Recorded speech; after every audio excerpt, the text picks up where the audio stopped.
Release. I release old beliefs as I grow and evolve. So many things shape my beliefs over the years: my upbringing, family history, education, friendships, and spiritual life, to name a few. As I go through life, I will have new experiences, meet all kinds of people.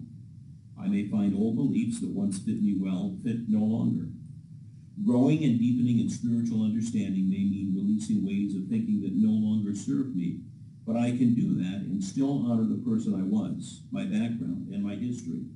Releasing makes room in my mind and opens my heart for the person I'm becoming. Releasing my old beliefs readies me for a future of growth and evolution. And from Jeremiah chapter 40, now look, I have just released you today from the fetters on your hands. See, the whole land is before you.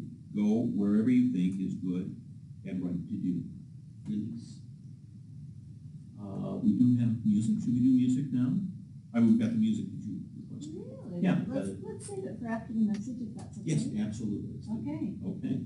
So Reverend Kathy. Thank you. Would you like music during meditation? I would love the meditation at the very end of the message. How about that? Yeah. Is that all right? Yeah. Are you flexible today? Very. Thank you. I'm kind of standing on tippy toes here, so good morning, everyone. Good morning. Can you hear me? Is this on? Yeah, it's working. There you go. I know I listened to your video that you create, and it seems if I speak right into your mic, maybe it'll come through better. I'm going to do my best to do that. So friends, I think you know me, you three wise ones, and then of course our friends that come online. We want to appreciate them and their participation in the service today. And I'm Kathy Harwood-Long, a longtime Unity minister, friend of Unity Blue Water of many years now. The sun is coming in, so aren't we grateful that we can see things differently? It looks snowy and bleak and slushy and icy and everything else, and it's already changed. Look at that. And that's really what I want to share today, is a theme of seeing things differently. It's our Lenten season for those ministries in our Unity movement across the world that choose to really uphold Lent. We have an amazing Lenten booklet, and I understand those are here at the church. I talked to Reverend Brian about that, and I hope that you receive one before you leave today. It's an excellent little booklet, and I'm going to mention it a few times. And for our online friends, you can easily obtain one by going to unity.org, okay, and just put into the search Lenten 2026. So for us today, seeing things differently, I want to dedicate what I have to share with you and what we are together to aspire to spiritually by a divine appointment. I always think of that the whole universe has moved in a certain way that we're coming together. All right, out of 8+ billion people, we're here together. And let's honor that the universe is up to something. And it's not chaos in the sense of a scientific concept, but it's great mystery to us. As my longtime friend and longtime Unity minister, Reverend Jim Rosemary, would say, if you are experiencing mystery in your life, that is the godly path. Why? Because if there's ever a definition of God that we can probably all agree upon, it might be in the word mystery. Okay, so it's a great mystery that we're navigating through, that we're journeying through. But I dedicate this morning how the beautiful mystery came together for me last night at about 10 o'clock p.m. I had a phone call from my niece, and she and I have barely ever been around each other. She lives 5 time zones away, and she called me last night, and I want to dedicate what I have to offer, what I can share with you today to her. And we get to do that each time we come together. And as we come together to learn spiritually, as we come together to pray, as we come together to be in a meditative practice, we have an opportunity to dedicate this goodness for the well-being of others. And so I invite you to think about who it is that you would like to dedicate the goodness that rises in you today. Who would you dedicate it to in your life? Perhaps a person, perhaps it's a place on the earth, something that you hold very close to your heart. Okay? So please do that right now. Just go within to the heart and dedicate this spiritual practice, the goodness of it, to another or others. And so this morning,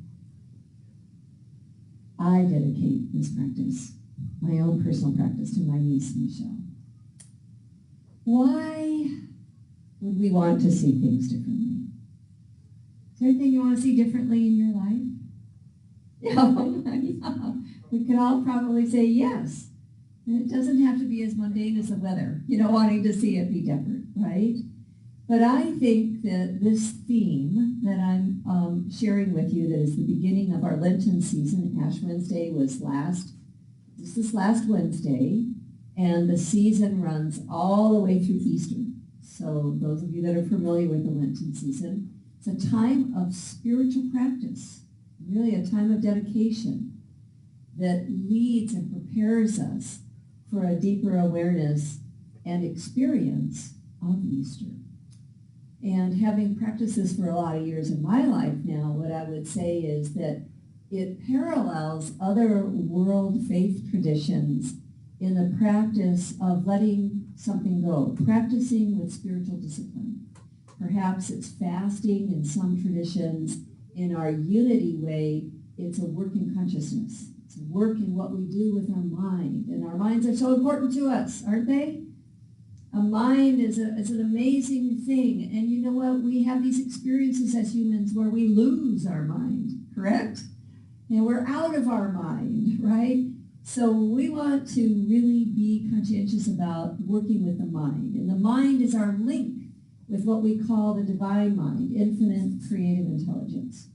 So working within our mind spiritually during this Lenten season is also just as important as a discipline of fasting. And in our Lenten booklet, the two practices that are held up for us this year, one is called releasing, and the other is called reimagining. And you'll see writings for every day of the week, other than the Sundays, but you'll see different kinds of writings. But one day will be on releasing, and the next day will be on reimagining, okay, and working with that. And I got to write some of what's in there, and you'll see my writings in there. You'll see my husband Matthew, Reverend Matthew's writings in there, another friend of Unity Blue Water, I believe scheduled to be with you very soon. So we both have a connection this year to this Lenten practice that's being held up in our unity movement. Why do we want to see things differently? Not only because we're going through experiences in life that are difficult, that are hard to understand, right? But there's a great spiritual capacity in you and I, the capacity to be able to see things spiritually, to be in the world but not of it. And this is a Christ awareness that is written down in the Gospels, to be in the world but not of it, to be able to see spiritually, to be born spiritually. And I, for one, in my early years in Unity, encountered a quote that you're probably familiar with, which is written by the Apostle Paul. And it's found in Philippians. And basically, it is these words: I have learned to be content, regardless of my circumstances. I know how to live humbly, and I know how to abound, right, to prosper. In any and every situation, I have learned the secret of being filled and being hungry, or having plenty, or having need. I can do all things with the one who gives me strength. These are powerful words. This is an affirmation of the truth of being. Why do I want to see things differently today? And perhaps why do you want to see things differently today? Because we want to know that we can meet this life. We don't have to run from it. In fact, this is a month still, the month of February in the United States, that we call Black History Month. It's a great time to study those that have risen with courage, that have been able to see through the appearance of things. As Myrtle Fillmore, co-founder of Unity, said, I will not be deceived by appearances.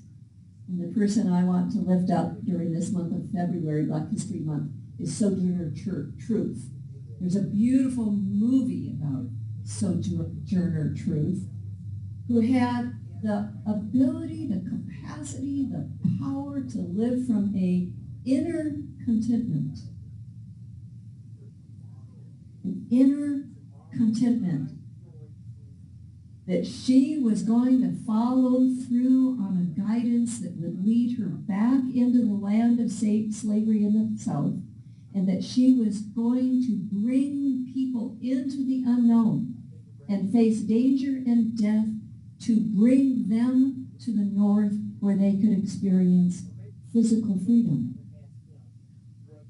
She had an inner serenity, an inner calm to meet the greatest of challenges. Why do I want to see things differently? Why might you want to see things differently? Because we're facing difficult things. We have difficult things to face in our personal lives, in our cities, in our country, and in the countries of the world. Just this week, I found myself in a certain kind of despair to realize that the United States government will roll back basically the restrictions on releasing mercury into our atmosphere. And knowing what that means in the waters of the Great Lakes bioregion, what that will mean to our children. I want to be able to see reality and also see goodness. I want to be in the world and not of it, so that if I'm despairing, as I was last night, about some of the news this week, that I could still see spiritually the way forward, which was, I was writing out gratitudes last night when my niece called me. I was writing gratitudes for where I could see tenderness in life when it felt so harsh. I was writing out gratitude for the tender little sparrow voices that are happening now. Even though it's snowy out there, it's still spring. And in came this call. And I heard this beautiful, gentle voice of my niece that maybe I have spoken with a couple other times in her 40 years.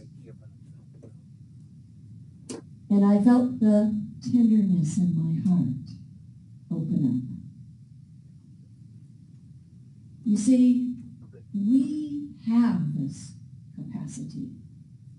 We have this capacity to meet difficulties, to meet fears, and learn how to work with that energy.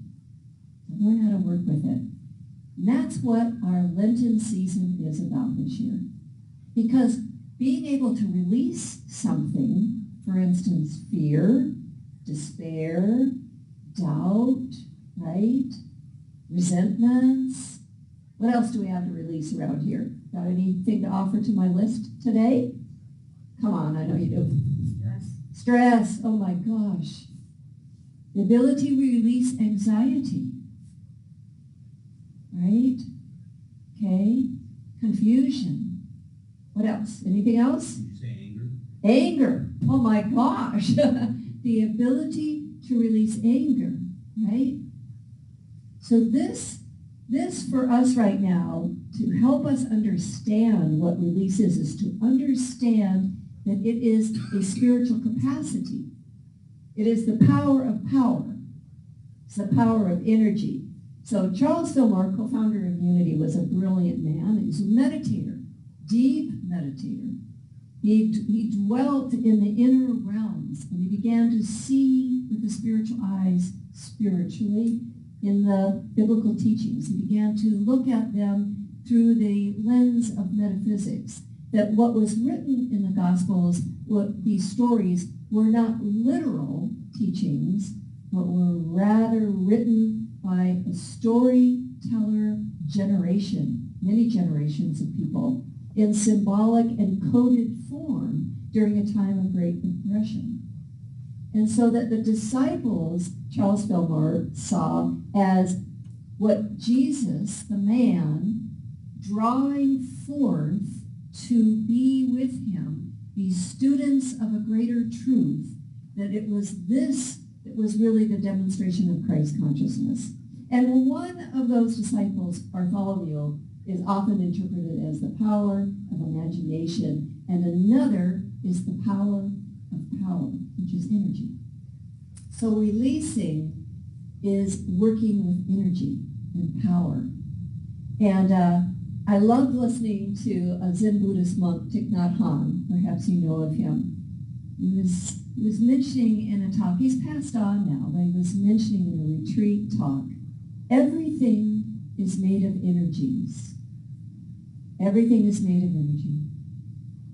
And we hear this from the scientists. And what I also heard him say is that we have a scientific principle called the law of conservation. You cannot get rid of energy. So that when we talk about releasing today, and what we might be able to realize during this Lenten season, be able to release the hold of the grip of anxiety, for instance, we're not putting it in a garbage can in the sky, friends. That's not where it's going to go. We're not going to go to the back of the chapel. We're not going to go outside, kick it out the door. It's energy. And so we, as creations of the great universe, of that which we call God, oh, beloved oneness, we're learning to work with power. There is only one presence and one power, we often say in unity, right? We're learning to be consciously working with that power. Nobody's going to do it to us. And you can't buy it in a pill form. And watching some wonderful talk of Thich Nhat Hanh on YouTube is not going to do it for me. I've got to be willing to work with power and release, release, release. So one of the things that I read in this little booklet, our Lenten booklet, is a writing by a Unity minister, Reverend Linda Martella Whitsett. And I just love what she had to say that had to do with releasing. And she was actually quoting from her book, Divine Audacity. She was quoting an individual by the name of Neville Goddard, who says that Jesus Christ was the exemplification of the power of imagination. Imagination is our redeeming ability. And right now, in order to release, I'm inviting us to imagine what that can be, okay? So what is imagination? Think about yourself as children. Surely, we have imaginations today, but we as adults are often imagining our worst fears. I'm just telling you. Maybe you have a great imagination about what you're going to eat later today. Or maybe you have imagination about some vacation you're going to go on. But often where our mind is spinning is on those fears, those angers, those anxieties, those problems, right? And it was Einstein who said we cannot solve our problems at the level that we created them from, okay? So we have to move ourselves into another level, let's call it, of being able to see spiritually. This is what we hold up in unity. And imagination can help us do that right now. Imagination can help us. I have a dear friend. He's up in the Twin Cities area, Minnesota. His Unity Church, Unity South Twin Cities, actually houses the Hispanic ministry. And as you know, the Hispanic people throughout our country, anybody that's of color right now, they're living with a certain fear. They're living with anxiety. Our Unity minister, Myra McFadden, who had an ICE individual following her for over a mile. You see, he is working with a congregation that is attempting to house and to support people going through great stress. He cannot solve it on the level of the problem. He's there to invite all of us, really, from that front line to imagine that there is a spiritual solution. And then he shared this story with me to help me think about how we can work with energy right now.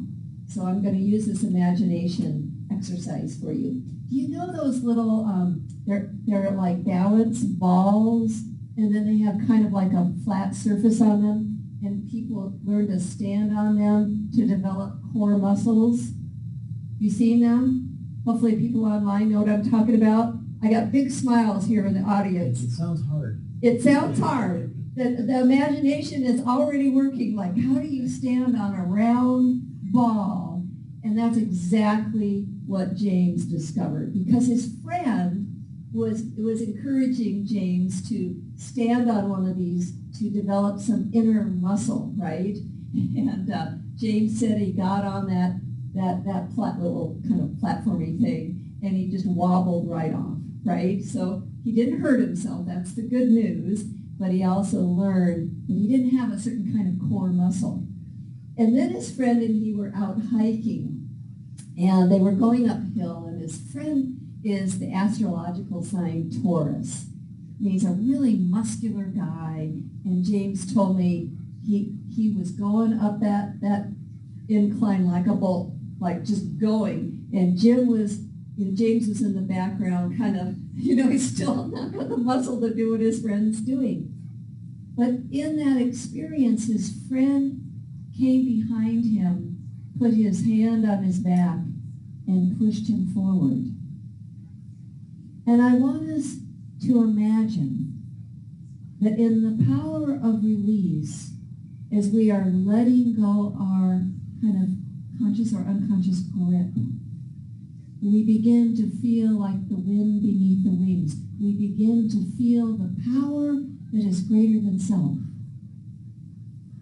that is right there all along, that does for us what we maybe don't have the muscle for yet. But it gives us an experience of what that interior muscle can do, and what it did for Sojourner Truth, what it did for Jesus, what it did for those disciples, what it is doing for you and I today, right? There is a power greater than self that can help us right now. And we want to imagine that it's right there with us, almost like moving us from behind. Can you feel that in your being? So now we have an imagination. Some of the early metaphysicians in Unity said that imaginations is like the scissors of the mind. It is cutting out and shaping and forming. It's like designing a picture that we can integrate. But friends, it's still just in our mind. So we must actualize it. We must find our way to bring it into the physical, because we're developing a physical way of handling the energy that's caught in anger, handling the energy that is caught in anxiety or sadness or grief or loneliness. When I think about just recently, for the last several months, the monks that have been walking for peace. How many of you are aware of these monks? So a number of months ago, 24 monks, Buddhist monks, started out from Fort Worth, Texas, with a vow to walk all the way to Washington, D.C., 2,300 miles, for the purpose of raising awareness of peace. That's all. By living it, by modeling it, by speaking to it. They did this through weather worse than this. Some of them barefoot as long as their feet weren't freezing. And then they were kind of forced to put something on their feet. They bandaged their feet. They slept on the ground in the early, about 1 month, until people started noticing and taking pictures and putting the evidence out in social media that this was happening, and then it went viral. By the time they made it to the Lincoln Memorial, tens of thousands of people had come out along the way and had offered gifts, some sobbing, real people in their wheelchairs being brought just to be near the monk, people bringing the cremains of their loved ones, people and children outpouring from all over. It was so moving. Millions across the world becoming aware of these individuals sacrificing their lives to raise an awareness of peace, and saying over and over again, it is within. We can't give it to you, we can't do it for you. And all along the way, teaching the key for release. The key. And that's what I want to share today. So that we can imagine that we can feel this energy lifting us, the power to do what we cannot seemingly do for ourselves. But there is something we can do for ourselves that is very much about release. And that is the breath. And these monks held this up over and over again. The mindfulness of the breath and breathing. Is everybody here breathing? I haven't put you to sleep yet, and even if I did put you to sleep, you would still be breathing. So we have the breath. And as the lead monk, Bhikkhu Pankara, said, this is not about any religion. This is about every human being on the planet has a breath. And every human being has, therefore, the key to deal with stress and anxiety. And we're going to practice what this means to release right now with the breath. Sometimes people when I've taught meditation in different centers, they'll say, well, I can't do that breathing thing. I end up hyperventilating. So I want you to practice just a release breath, okay? So what it is this. You're breathing already, but when you exhale, when you're on the out breath, I want you to squeeze all of it out, okay? You're just going to try to get every single ounce of that breath out. You're going to release every part of that breath. Okay, so we breathe in. And then just breathe it out. Like, get it all out. And then you notice that you breathe in deeply because you've just exhaled deeply. So to actualize, to integrate the power to release, I'm inviting each of us here to exhale deeply. Don't worry about the in-breath. It takes care of itself. Right? The power of release, the key to the power of release we all have. When we feel anxiety driving in snow, we can exhale deeply.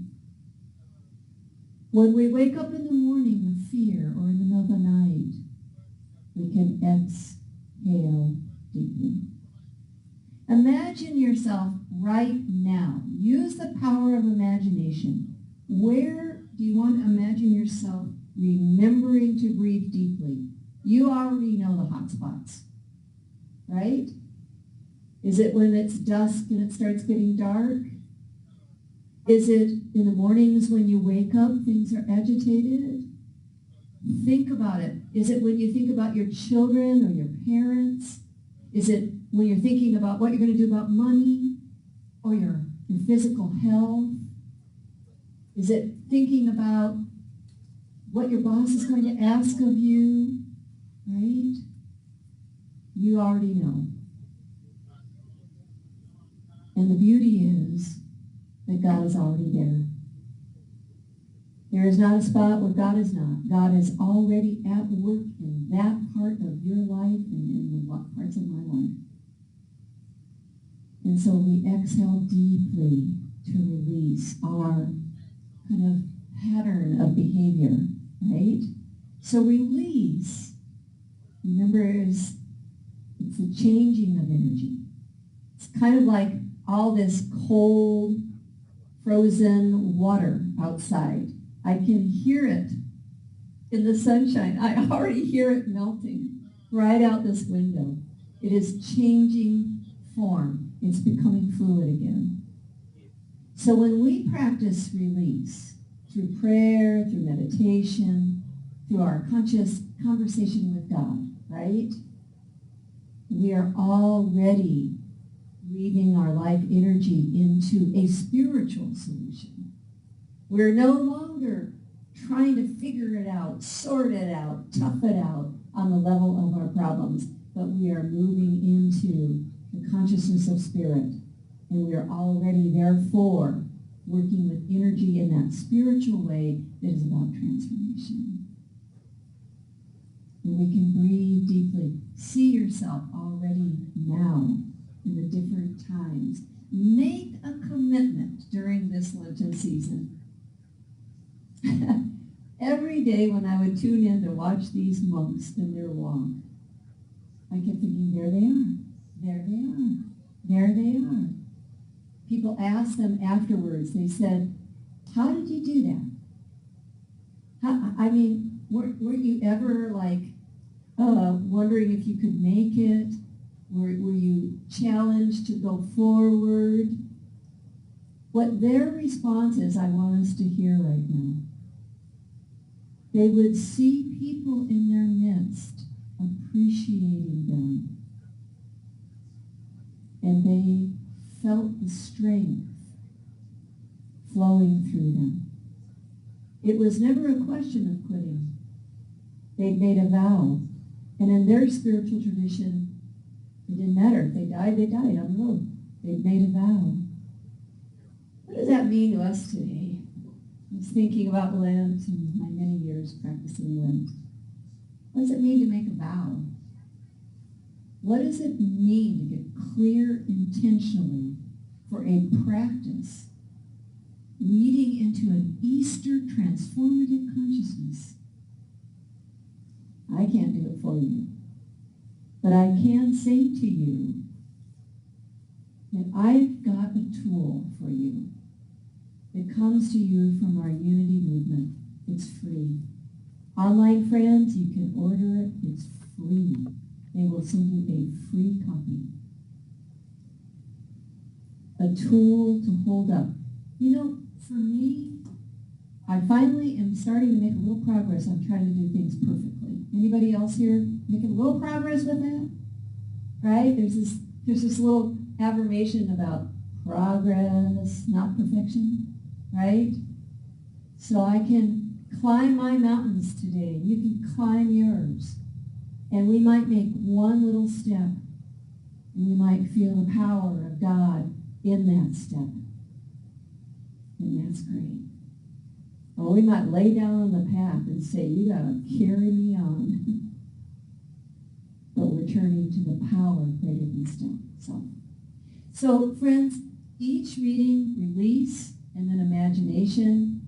I think you'll find that the tool is very helpful. And we're now going to practice a meditation. But I asked you as we started, why would we want to see things differently? And I want to read to you something that has just moved me to the core since I found it in another little Unity booklet called Truth Be Told. This is a transcendent treatment written by a man, H.B. Jeffrey. He was a metaphysician in the early 1900s. And he wrote this transcendent treatment. Why do we want to see things differently? Because we have the capacity to. Jesus could be on the cross and say to people convicted of thievery, Jesus on the cross because he was abandoned by the very people that said that they were his followers and possibly threw down their coats in front of him, just as the monks had people do on their walk. And Jesus was able to say, you will be in paradise with me today. Why? because there's a paradise for us. There's a contentment for us. There's a serenity for us in any and all circumstances. And so what I would like to do is read this to you in a meditative way. It is what we call in New Thought absolute truth. Is the absolute truth of you and me. No experience called death changes it. When you look in the mirror and you think you're old, that doesn't change it. No experience of being harmed or abandoned or having harmed others changes the truth of us. This is the transcendent truth of us made personal. And so I invite you now to close your eyes. If you want to, place your hand upon your heart. Because it is there that the life pulse, the power of God is already reminding us we are here. We are present. We are mindful. The breath of life breathes us. And oh, beloved oneness that we call God in a prayerful way, in a sacred way right now, we pray that we might have the ears to hear truth. We release all that no longer serves the great truth, the goodness for all. We exhale deeply and breathe in with peace, serenity, willingness. And we receive these words.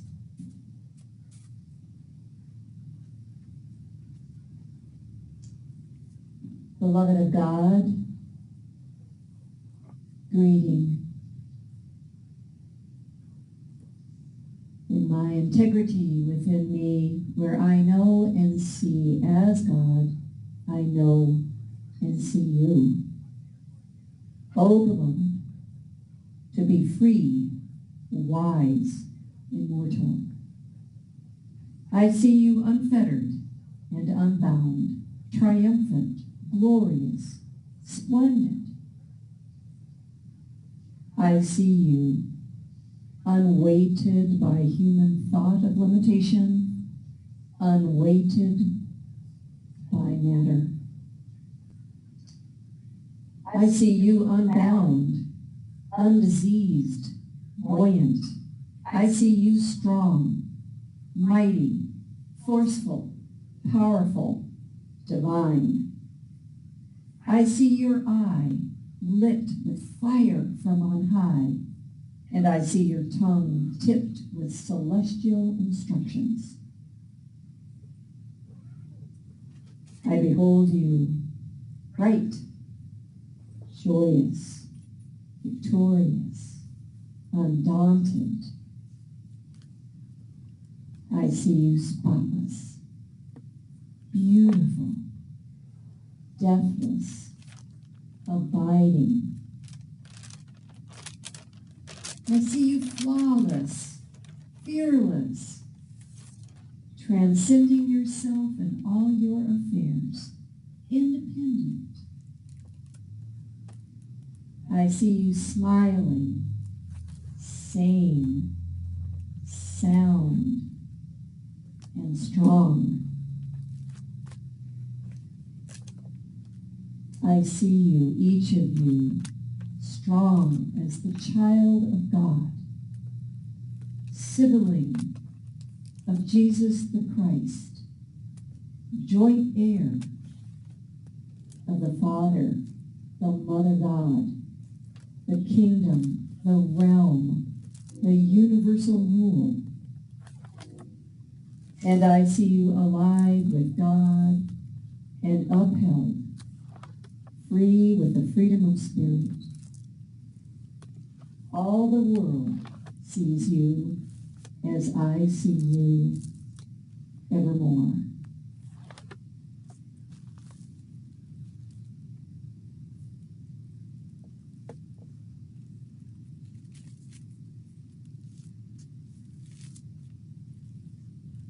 We give thanks, O beloved oneness, for this transcendent reality and view. May we live it, and may we live it for the goodness of all.